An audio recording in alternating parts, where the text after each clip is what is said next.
Shalom saudara, selamat tengah tahun, sudah setengah tahun tidak terasa ya kita melalui 2025 dan masih ada setengah tahun ke depan yang akan kita lewati.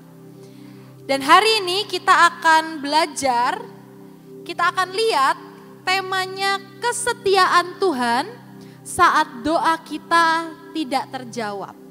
Sebelumnya izinkan saya tanyakan ya saudara, kalau saudara berkenan jawab. Adakah di sini yang pernah doanya tidak terjawab? Boleh angkat tangannya mungkin.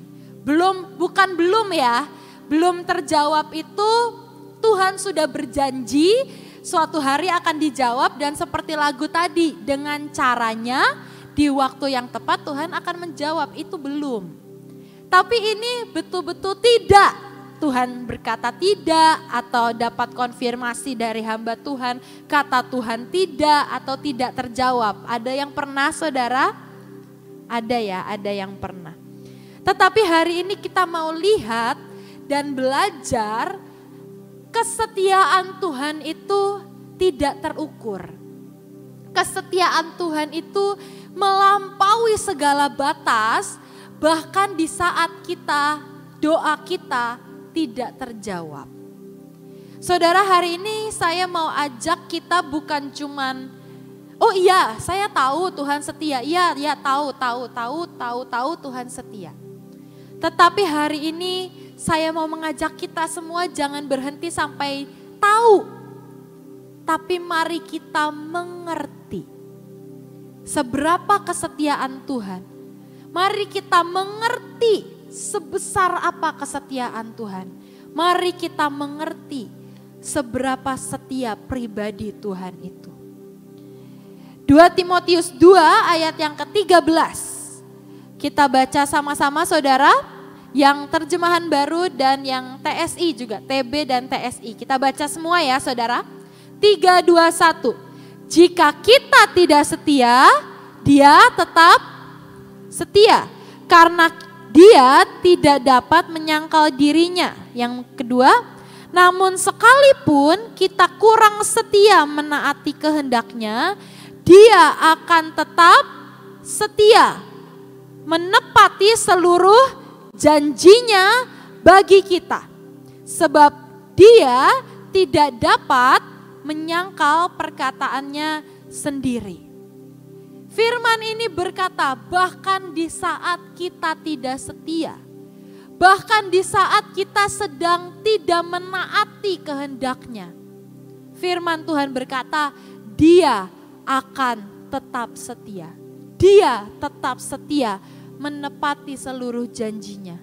Kenapa? Karena Dia tidak dapat menyangkal dirinya sendiri. Saudara, kalau ada doa-doa yang saudara doakan karena ada janji Tuhan. Tuhan sudah menjanjikan misal punya bisnis. Tuhan sudah menjanjikan sebuah posisi dalam pekerjaan. Tuhan sudah menjanjikan seorang anak mungkin atau seorang pasangan hidup. Dan itu doa yang memang harus kita kerjakan.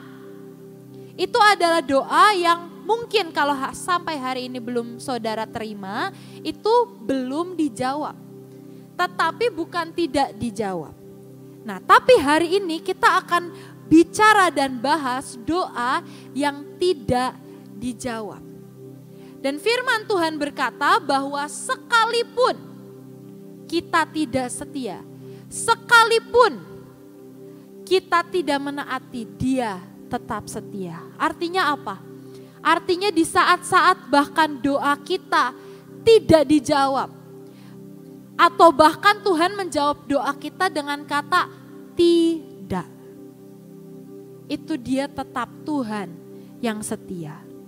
Karena sejujurnya seringkali Tuhan berkata tidak, itu bukan karena Tuhan mau tidak memberkati kita. Itu bukan karena Tuhan mau isengin kita, atau tidak karena Tuhan mau membiarkan kita dan tidak menjawab doa kita. Tidak sama sekali saudara. Seringkali atau bahkan saya bisa bilang 100% Tuhan menjawab dengan kata tidak, itu karena Tuhan tahu yang terbaik. Tuhan yang tahu apa yang akan terjadi di masa depan.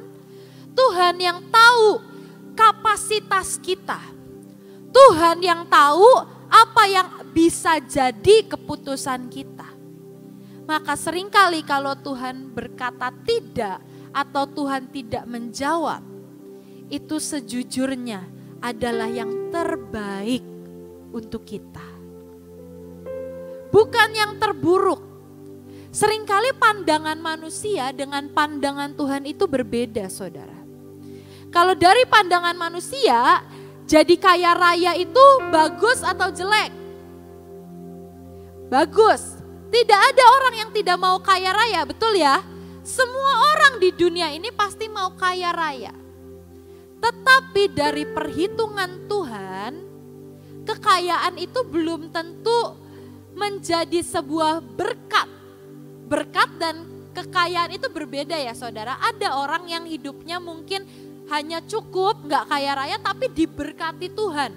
Bisa mengalami hal-hal yang ajaib, bisa menerima hal-hal yang ajaib, itu berkat Tuhan. Tetapi kekayaan itu orang yang gak percaya Tuhan pun bisa kaya raya. Nah, sekarang mari kita mengerti bahwa seringkali perhitungan Tuhan, perhitungan yang terbaik itu yang dari Tuhan, itu berbeda dengan perhitungan dan cara pandang manusia. Bagi manusia, ini contoh ya saudara, bagi manusia kekayaan itu sangat baik, semua orang mau. Tetapi dari sudut pandang Tuhan, kekayaan itu bisa memisahkan manusia dengan Tuhan. Kekayaan itu bisa memalingkan hati. Kekayaan itu bisa membuat hati mendua dan mempertanyakan Tuhan. Itu dari cara pandang Tuhan, dari perhitungan Tuhan. Sebab itu, biar kita punya hati yang percaya. Seperti pujian tadi, hatiku percaya walau bumi bergoncang, gunung-gunung beranjak, namun kasih setiamu tak pergi dariku. Biar hati kita ini percaya saudara. Setiap kali doa kita tidak terjawab, setiap kali Tuhan berkata tidak, nah doa yang itu bukan bagianmu. Keinginan itu bukan bagianmu. Biar hati kita bisa percaya bahwa firman ini 2 Timotius 2 ayat 13. Ya dan amin. Bahwa dia tetap setia. Amin saudara. Sekali lagi karena seringkali keinginan kita dan keinginan Tuhan itu berbeda. Di 1 Yohanes 5 ayat 14. Mari kita ambil waktu untuk mengkoreksi yang menjadi doa-doa kita hari-hari ini. Apakah doa-doa kita ini sudah doa yang termasuk dalam ayat ini? Mari kita baca bersama. 3, 2, 1. Dengan begitu kita tidak merasa takut lagi datang ke hadapan Allah melalui doa. Bila permintaan kita sesuai dengan kehendaknya, Allah akan mendengar dan menjawab doa kita. Ini adalah sebuah janji yang dari Tuhan. Bahwa kalau doa kita dan permintaan kita sesuai dengan kehendaknya, maka Allah itu tidak segan-segan untuk mendengar dan menjawab. Tetapi mari kita introspeksi dan koreksi ulang yang menjadi doa-doa kita hari-hari ini. Apakah itu sudah sesuai dengan kehendaknya? Apakah itu sudah sesuai dengan janjinya? Apakah itu sudah sesuai dengan firman-Nya? Karena sekali lagi seringkali keinginan manusia itu berbeda dengan keinginan Tuhan. Tuhan punya standar yang sangat tinggi yang Tuhan mau untuk hidup kita. Keinginan Tuhan tuh seperti ini, misalnya di sini ya saudara, tapi lebih tinggi sebetulnya. Keinginan Tuhan itu untuk hidup kita anggap aja segini. Tapi seringkali sebagai manusia, kita ini hanya sanggup melihat segini. Aduh, segini tuh udah bagus banget Tuhan, segini tuh udah hebat banget, kemauan saya tuh segini. Ini kan ada sebuah perbedaan yang jauh. Contohnya, keinginan Tuhan dalam hidup kita adalah kita bisa menerima sumpah demi sumpah yang dari Tuhan seperti Abraham, Ishak, Yakub. Tuhan mau kita jadi beyond human, menjadi ilahi. Tuhan mau kita bisa seperti mandat terakhir ya, bahwa mengusir setan, membangkitkan yang mati, menyembuhkan yang sakit. Itu kan yang Tuhan mau, dan perintah-perintah Tuhan yang tertulis di firman Tuhan itu yang jadi keinginan Tuhan untuk saudara dan saya dan umat manusia. Tetapi seringkali umat manusia tuh cuman ngertinya, ya Tuhan, saya mau keluarga saya yang penting baik-baik, saya kaya raya, udah titik. Tapi seringkali itu adalah standar yang sangat rendah dibanding dengan standar yang Tuhan inginkan. Sekarang mari kita renungkan dan mari kita koreksi kembali. Apakah yang jadi doa kita, apakah yang jadi keinginan kita itu adalah keinginan Tuhan? Apakah yang jadi mimpi kita itu adalah mimpi Tuhan juga dalam hidup kita? Ataukah keinginan kita masih keinginan-keinginan duniawi? Ataukah mimpi kita masih mimpi-mimpi cetek? Yang itu sebetulnya dengan sangat mudah, mungkin dengan satu jentik jari Tuhan bisa kabulkan. Apakah yang jadi visi kita itu adalah visi dan misi Tuhan juga? Mari kita koreksi kembali dan cek hati kita. Sebab sesungguhnya saat doa-doa kita sesuai dengan kehendaknya, sesuai dengan keinginannya Tuhan, sesuai dengan mimpinya Tuhan untuk hidup kita, sesuai dengan visi Tuhan untuk hidup kita, maka firman-Nya berkata Dia akan mendengar dan akan menjawab. Itu kesetiaannya. Itu kesetiaannya. Kita akan belajar dari satu tokoh, seorang raja Yehuda, saudara. Namanya Raja Hizkia.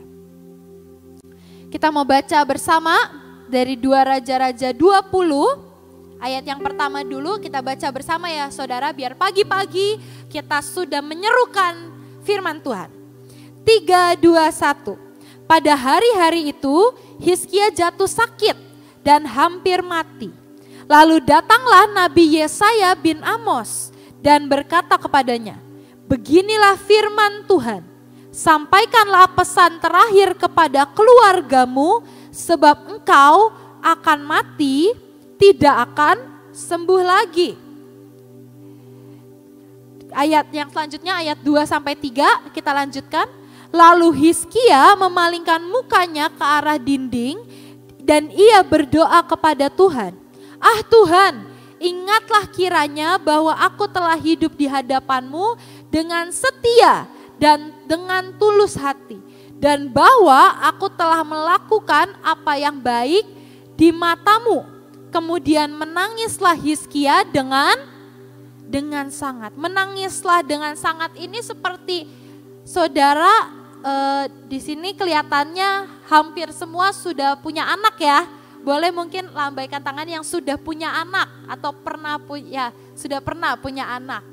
Apakah anak saudara pernah yang namanya tantrum? Itu yang saya tahu ya, disebutnya tuh tantrum gitu, kayak menangis dengan sangat sampai mungkin saudaranya mungkin teriak-teriak atau guling-guling di lantai atau marah-marah gitu. Ada yang pernah saudara mungkin lihat anaknya seperti itu? Mungkin bahasa Indonesianya tuh merengek ya. Hari itu firman Tuhan berkata Hizkia menangis dengan sangat. Ini Raja Hizkia sedang merengek kepada Tuhan. Saat hari itu firman Tuhan turun bahwa Hizkia, engkau sakit dan engkau tidak akan sembuh. Engkau akan meninggal. Hizkia berdoa kepada Tuhan dan berkata, Tuhan ingat dong, aku ini sudah hidup baik di hadapan-Mu. Aku ini sudah setia, aku sudah tulus, aku melakukan yang benar di mata-Mu. Ayolah Tuhan, kasih aku waktu lagi, aku masih mau hidup. Seakan-akan Tuhan kayak berhutang dengan Raja Hizkia. Dia merengek, dia menangis dengan sangat. Raja Hizkia merengek menangis dengan sangat. Dan hari itu, ayat 4-5, kita lanjutkan pembacaannya. Tetapi Yesaya belum lagi keluar dari pelataran tengah. Kita baca sama-sama. Tiba-tiba datanglah firman Tuhan kepadanya. Baiklah dan katakanlah kepada Hizkia, raja umatku. Beginilah firman Tuhan Allah Daud, bapa leluhurmu. Telah kudengar doamu dan telah kulihat air matamu. Sesungguhnya aku akan menyembuhkan engkau pada hari yang ketiga, engkau akan pergi ke rumah Tuhan. Ayat yang ke-6. Aku akan memperpanjang hidupmu, berapa saudara? 15 tahun lagi. Dan aku akan melepaskan engkau dan kota ini dari tangan Raja Asyur. Aku akan memagari kota ini oleh karena aku dan oleh karena Daud hambamu. Hari itu singkat ceritanya setelah Hizkia merengek, Tuhan berkata, ini kan yang boleh kembali PPT-nya ke ayat 4 dan 5. Ini kan kalau kita bacanya gini ya saudara. Datanglah firman Tuhan kepada Hizkia. Baiklah dan katakanlah kepada Hizkia, raja umatku, beginilah firman Tuhan Allah Daud. Ya, kita kan bacanya dengan intonasi itu ya. Cuman waktu saya baca firman ini, tiba-tiba ada sebuah pengertian di hati saya yang berkata, nada Tuhan tuh hari itu gak seperti kita baca tadi barusan saudara. Tapi nada Tuhan yang saya dapat pengertian ya, karena ini kan sebetulnya bukan kehendak Tuhan. Tuhan sudah berfirman Hizkia akan sakit dan meninggal, pulang ke surga lah gitu. Tetapi karena Hizkia merengek dan berkatalah, Tuhan kan aku udah hidup baik, aku udah benar, aku udah tulus dan lain sebagainya. Pengertian di hati saya yang saya terima, Tuhan tuh nadanya gini, baiklah katakanlah kepada Hizkia. Gitu saudara, kayak, udahlah ya udah kasih aja apa yang dia mau. Daripada dia ngerengek terus, daripada dia terus kecewa atau marah atau kepahitan, udahlah kasih aja. Iya, telah kudengar doamu dan telah kulihat air matamu. Dan seterusnya. Pengertian yang saya terima, suara Tuhan itu ada keselnya saudara. Bahwa kenapa sih Hizkia, kamu tuh gak mau terima apa yang terbaik yang aku mau berikan kepadamu. Padahal saudara, kalau hari itu Hizkia pulang ke surga, Raja Hizkia itu sedang ada di top-topnya. Lagi on top lah, lagi di peaknya, lagi di atas puncak hidupnya. Kenapa? Karena dia dianggap Tuhan sebagai raja yang berkenan. Bahkan firman Tuhan berkata Raja Hizkia ini belum ada raja sebelumnya dan tidak akan ada raja setelahnya. Dan dia ini seperti Daud dan dia raja yang Tuhan suka sekali. Karena dia menghabisi altar-altar penyembahan berhala, dia melakukan yang benar di hadapan Tuhan, hidup benar, hidup tulus, hidup berkenan. Dan Tuhan tuh sayang dan suka dengan Raja Hizkia. Dan Raja Hizkia sudah menaklukkan yang harus dia taklukkan, sudah memerintah dengan sangat baik. Dan kalau hari itu Tuhan bawa pulang Raja Hizkia, sebetulnya itu tuh sudah di top, sudah di puncak dari hidup Raja Hizkia. Tetapi Raja Hizkia merengek dan minta waktu lagi. Sehingga tadi kita baca Tuhan akhirnya memberi hidup lagi berapa tahun saudara? 15 tahun. Tetapi di 15 tahun ini justru terjadi kejatuhan Raja Hizkia. Yang dampak kejatuhan ini bukan cuman setahun, 2 tahun, atau bahkan seumur hidupnya, bukan cuman sampai situ. Tapi dampaknya sampai ratusan tahun setelahnya dan ratusan keturunannya di depan. Kita akan lihat sama-sama. Kesalahan Raja Hizkia. 2 Tawarik 32 ayat 25. Kita mau baca lagi bersama 321. Tetapi Hizkia tidak berterima kasih atas kebaikan yang ditunjukkan kepadanya, karena ia menjadi angkuh, sehingga ia dan Yehuda dan Yerusalem ditimpa murka. Ditimpa murka Tuhan. Dia menjadi angkuh. Angkuh itu sombong ya saudara, atau meninggikan diri. Tetapi apa sih kesombongan dan keangkuhannya? Kita lanjutkan tadi 2 Raja-Raja 20 ayat yang ke-13 sekarang. Boleh kita baca bersama, ada ya saudara di LED. Hizkia bersuka cita atas kedatangan mereka, orang Babel. Lalu diperlihatkannya kepada mereka segenap gedung harta bendanya, apalagi saudara? Emas dan perak, rempah-rempah, minyak yang berharga, gedung persenjataannya, segala yang terdapat dalam perbendaraannya.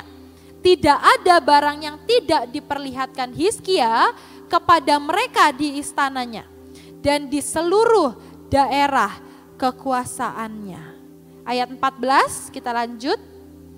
Kemudian datanglah Nabi Yesaya kepada Raja Hizkia dan bertanya kepadanya, apakah yang telah dikatakan orang-orang ini dan dari manakah mereka datang? Jawab Hizkia, mereka datang dari negeri yang jauh. Dari mana saudara? Babel. Kita catat ya, dari Babel. Mereka datang dari Babel.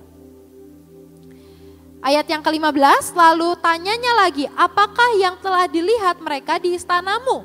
Jawab Hizkia, semua yang ada di istanaku telah mereka lihat. Tidak ada barang yang tidak kuperlihatkan kepada mereka di perbendaharaanku. Singkat cerita saudara, hari itu Raja Babel mendengar bahwa Raja Hizkia itu sakit keras dan sudah hampir mati. Tapi kalau zaman dulu itu kan gak ada WA ya saudara, gak ada WA, gak ada email, gak ada Instagram, gak ada status. Jadi untuk pesan Raja Hizkia sakit itu sampai ke Babel itu kan butuh waktu. Saya kurang tahu berapa hari atau mungkin minggu, tapi butuh waktu. Jadi waktu pesan itu sampai ke Raja Babel, Raja Hizkia sudah sembuh lah saudara, atau sudah dalam proses sembuh, sudah dikabulkan oleh Tuhan doanya, ya boleh sembuh. Tapi Raja Babel kan taunya masih sakit.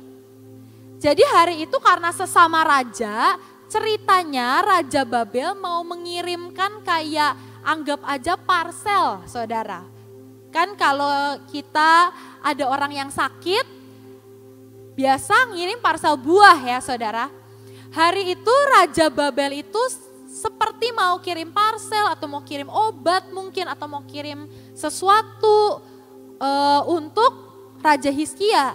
Dengan cara Raja Babel kirim beberapa orang Babel untuk datang ke Raja Hizkia. Tetapi waktu orang-orang Babel ini datang, Raja Hizkianya sudah sembuh dan menjadi angkuh. Sehingga apa yang dibuat Raja Hizkia, waktu orang Babel ini datang yang tadinya cuma mau besuk, mau berkunjung, Raja Hizkia jadi malah pamer. Lihat perbendaraanku. Tadi semua ditunjukkan saudara, lihat gedung harta bendaku, lihat emas perakku, rempah-rempah, minyak yang berharga, gedung persenjataan dan segala yang di perbendaraan ditunjukin semua. Tidak ada yang tidak diperlihatkan Hizkia kepada mereka, kepada orang-orang Babel.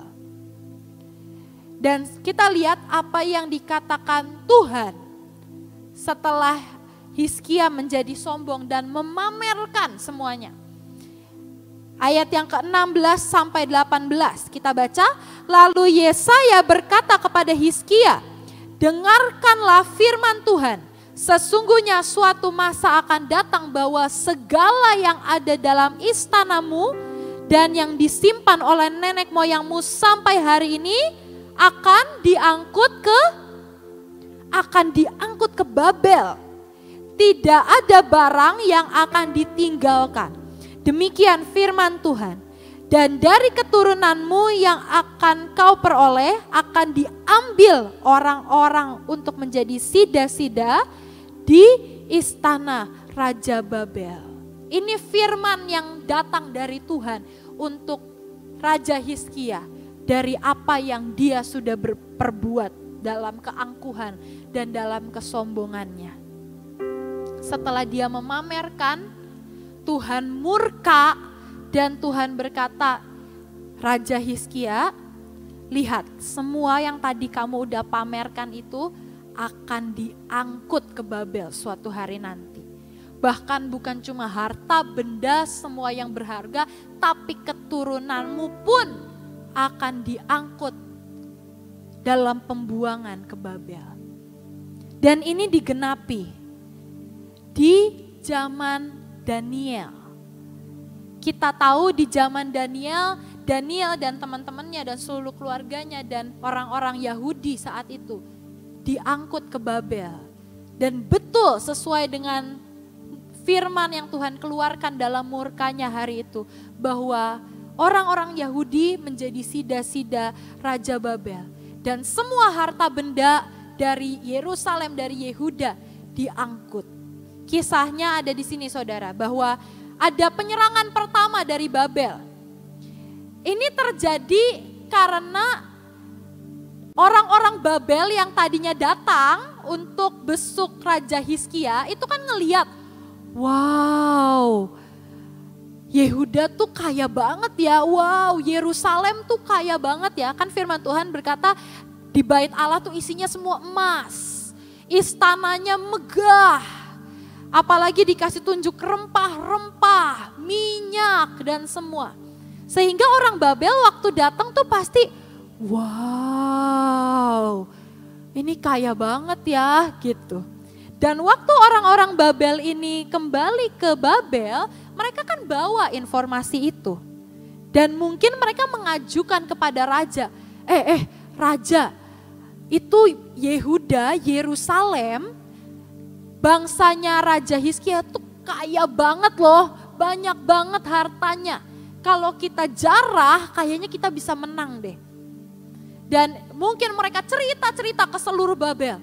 Sampai satu titik firman Tuhan digenapi bahwa ada penyerangan pertama ke Yerusalem. Pembuangan awal di mana orang-orang Daniel dan teman-temannya ini masuk dalam exile atau pembuangan ke Babel.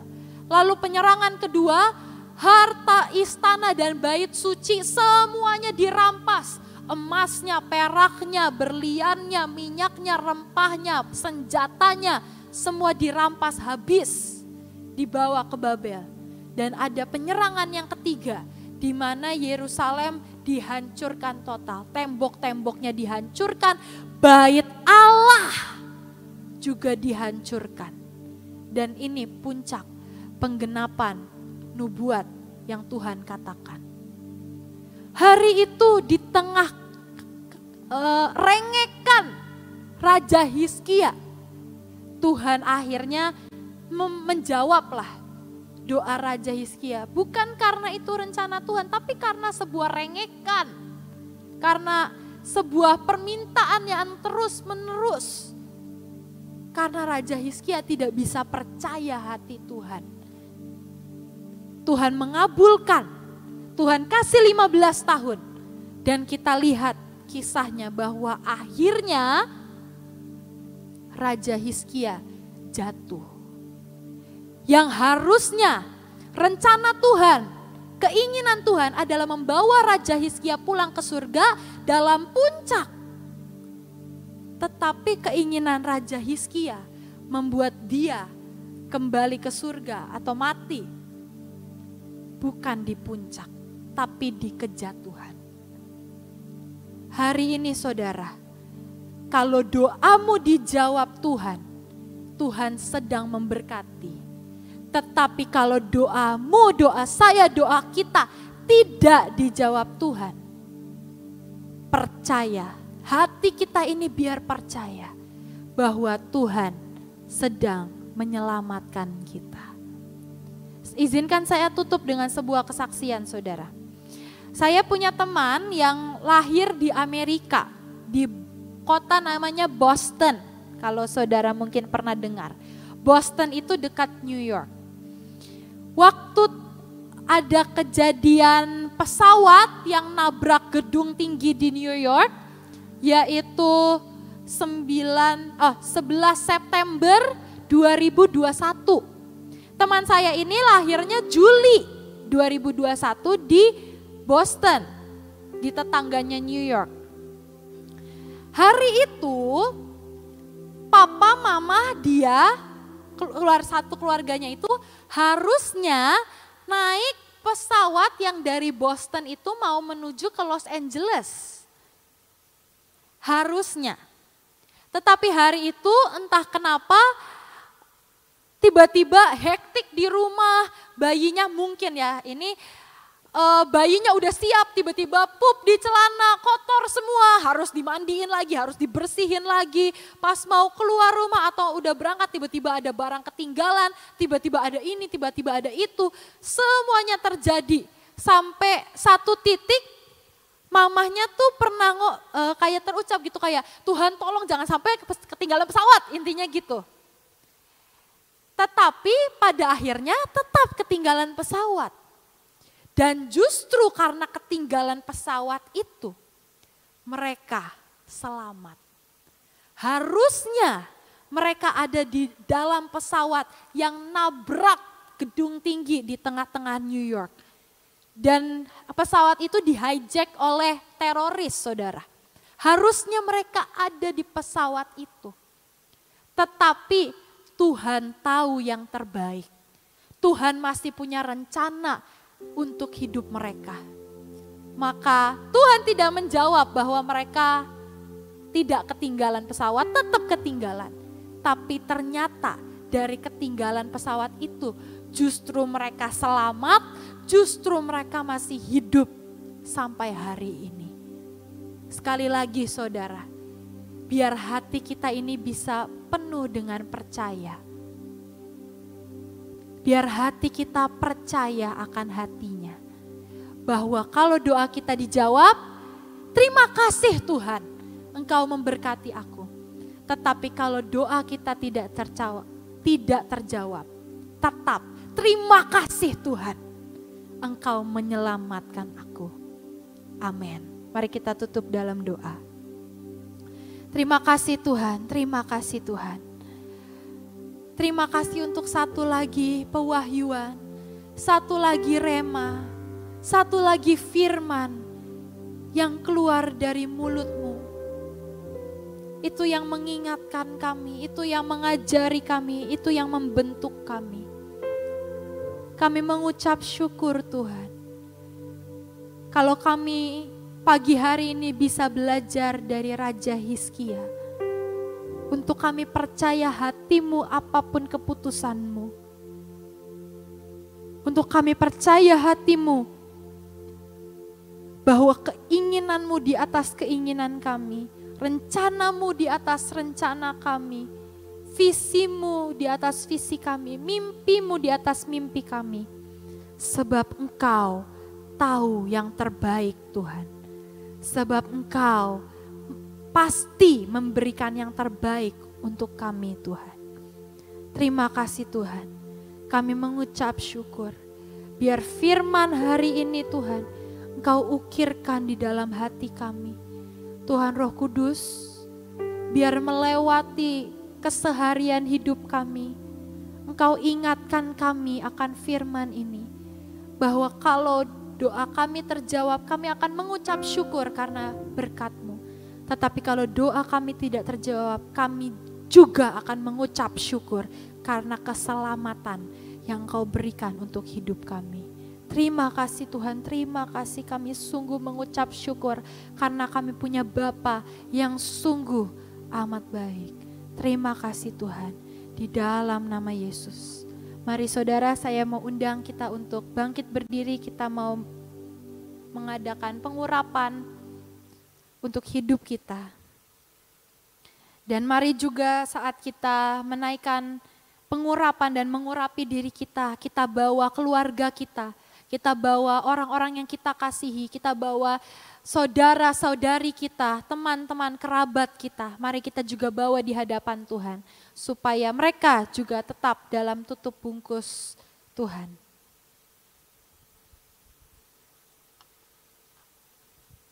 Mari kita angkat minyak yang dari Tuhan ini.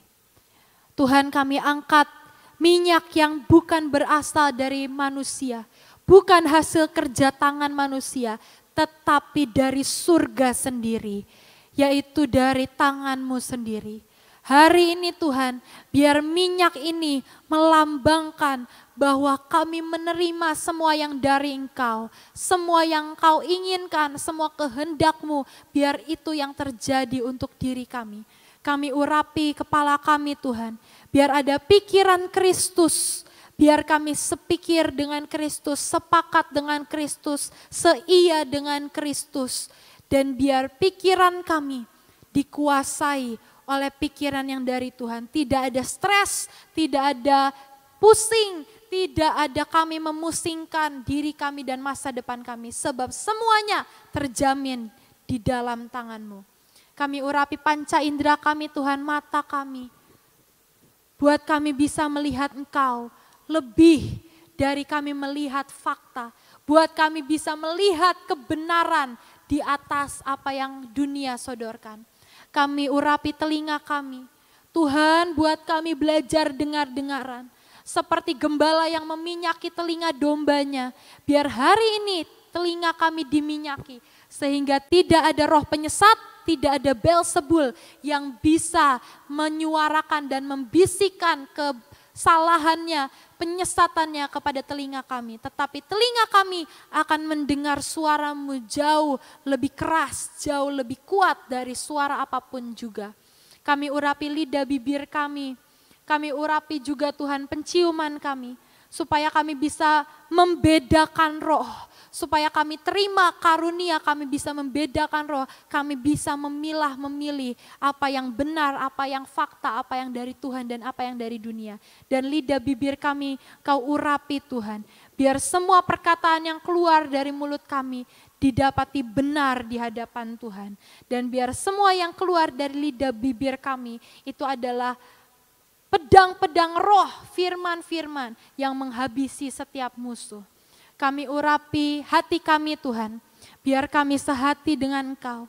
Kau jagai hati kami, tolong kami supaya kami bisa waspada akan hati kami. Tetapi kami minta juga Tuhan, biar Engkau yang menjagai hati kami, supaya hati kami tidak menyeleweng, tidak mendua, dan biar hati kami bisa percaya hati-Mu. Kami urapi tegar tengkuk kami Tuhan. Firman-Mu berkata bahwa kuk yang Kau berikan adalah ringan.